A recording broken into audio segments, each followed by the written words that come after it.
Hola, soy Violeta y vengo en representación de todos los niños, niñas, adolescentes y jóvenes que vivimos en Colombia.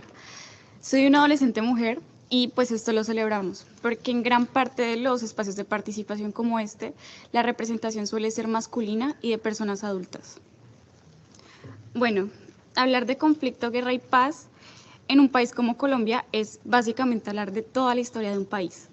El conflicto armado en mi país ha dejado millones de víctimas a lo largo y ancho de todo el territorio, siendo las personas que habitan el campo las más afectadas.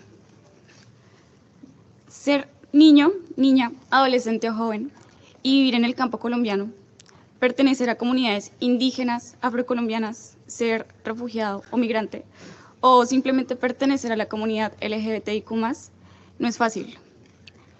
Vivir con el constante miedo de salir a jugar con un balón en un parque o en un espacio abierto, porque tal vez puedes pisar una mina o quedar en medio de un enfrentamiento, es algo muy fuerte. Tampoco es fácil tener que ir a la escuela y estar alerta todo el tiempo porque pueden haber más enfrentamientos y puedes salir afectado, o porque puede llegar un grupo armado a tu colegio y reclutar a alguno de tus compañeros. Tampoco es fácil ver cómo día a día la estructura física de los colegios se van deteriorando gracias a esos enfrentamientos y que también quedan comprometidos los implementos que se utilizan para la educación, que en su mayoría no son muchos y no son muy eficientes. Y tampoco es fácil ver cómo con el paso de los días las sillas de los salones empiezan a quedar vacías, porque los niños, niñas y adolescentes son reclutados, asesinados o desplazados y se tienen que ir a una ciudad a buscar mejores oportunidades, empacar sus sueños en una maleta y dejar en sus territorios sus raíces, sus sueños y sus ancestros. Y tampoco es fácil sufrir el acoso o ataques físicos o verbales por ser niña, por tener gustos, por tener un color de piel, hablar o tener costumbres diferentes. Por otro lado, las violencias en las ciudades son un tanto diferentes, pero igual de importantes. Vivir en zonas apartadas, estigmatizadas e invisibilizadas de las ciudades tampoco es fácil. La existencia de grupos armados o pandillas es algo que sin duda limita la vida y el desarrollo de los adolescentes y jóvenes que viven en estas zonas, porque existe el miedo constante a cruzar una barrera invisible y, sin darte cuenta, ser atacado o amenazado por lucir de X o Y manera. Y pues, al igual que en el campo, después de un tiempo, las sillas empiezan a estar vacías, porque en las ciudades también hay otro tipo de reclutamiento por parte de pandillas. Y pues se vuelve común ver compañeros de clase tendidos en una acera muertos. Al igual que en el campo, hay enfrentamientos cerca de zonas de recreación, cerca de los colegios, cerca de los parques y cerca de los hospitales. Y bueno, muchas veces la escasez de recursos, las malas metodologías educativas, la falta de oportunidades, la deserción escolar y las dinámicas violentas del entorno se traducen en un gran inconformismo en jóvenes y adolescentes que quieren construir un proyecto de vida libre y alejado de la violencia. Ellos y ellas quienes en medio de gritos y arengas, reiterando su fuerza, su resistencia y su anhelo de una vida digna, lideraron un gran estallido social durante 2020 y 2021. Durante este estallido social existió una visión de justicia y seguridad desde lo bélico, que les estigmatizó, les silenció, les apresó y les exterminó de forma física y política. Algo que también llama mucho la atención de esta visión es que también está presente en las dinámicas de los territorios y sus habitantes, donde fácilmente el esposo o hijo de algún familiar fue una de las 6.402 víctimas de ejecuciones extrajudiciales o falsos positivos, según cifras reveladas por la JEP, que es la Jurisdicción Especial para la Paz, durante el año 2021. Es imposible hacer un cálculo exacto de la cantidad de víctimas que deja el conflicto armado en Colombia, pero sí es posible hacer aproximaciones. Según cifras documentadas por la Comisión para el Esclarecimiento de la Verdad, hasta el año 2019, más de 3 millones de niños, niñas, adolescentes y jóvenes fueron víctimas del conflicto, ya sea por reclutamiento, desaparición forzada, secuestro, desplazamiento, asesinato o violencia sexual. Cifras más actuales nos demuestran que la guerra en Colombia sigue siendo vigente. En el primer trimestre del año, según cifras oficiales de la Coalico, que básicamente es la coalición contra la vinculación de niños, niñas y adolescentes al conflicto armado en Colombia, demuestran que han habido al menos 4.583 niños, niñas y adolescentes víctimas. Entre estos hubo 18 eventos relacionados con el reclutamiento forzado, dejando un aproximado de 36 víctimas.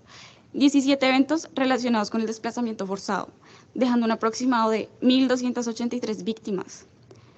15 ataques y ocupación a escuelas, dejando un aproximado de 1.126 niños, niñas y adolescentes y jóvenes víctimas.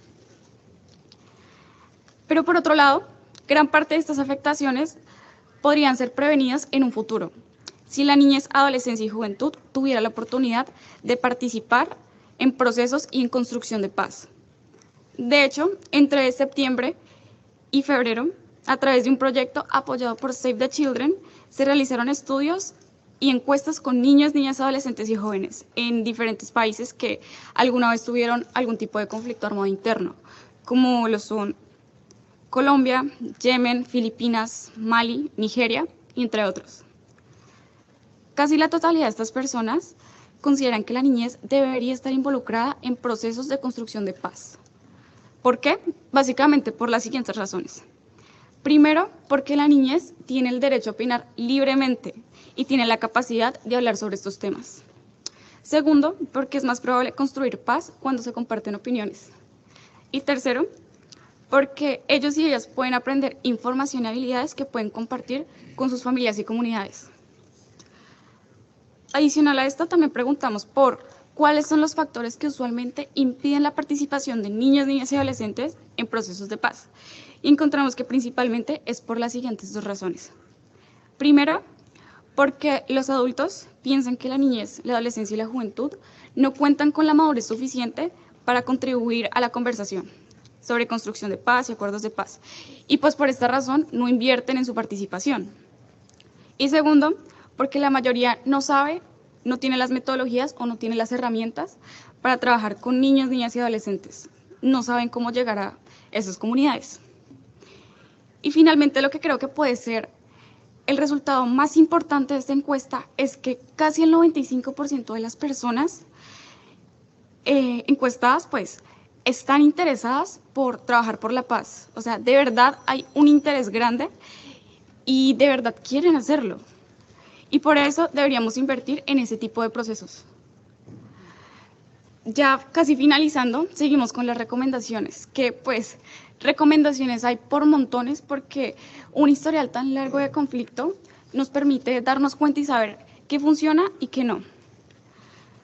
Como primera recomendación, es necesario condenar y prevenir el reclutamiento, así como liberar a la niñez y juventud que se encuentra dentro de las filas de algún grupo armado, para evitar que se siga utilizando a la niñez, a la juventud y a la adolescencia para la guerra, incluidos quienes son o pertenecen a comunidades indígenas, afrocolombianas, refugiados y migrantes. De acuerdo a lo anterior, pedimos acelerar y financiar la ruta para el restablecimiento de los derechos de la niñez y la juventud, desvinculados de estos grupos de manera integral.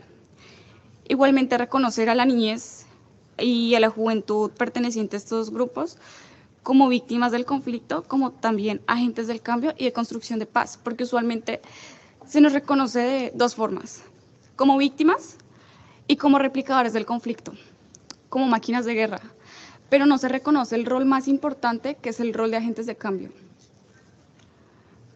Como segunda recomendación, pedimos una reestructuración de la visión de seguridad que tiene el país, para que evite futuras violencias contra los y las jóvenes, como las que ocurrieron durante el gran estallido social y en las dinámicas de ejecuciones extrajudiciales o falsos positivos.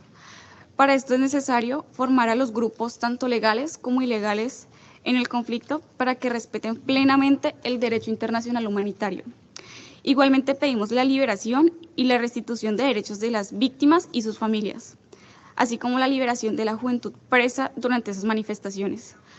Básicamente, liberen a los presos políticos.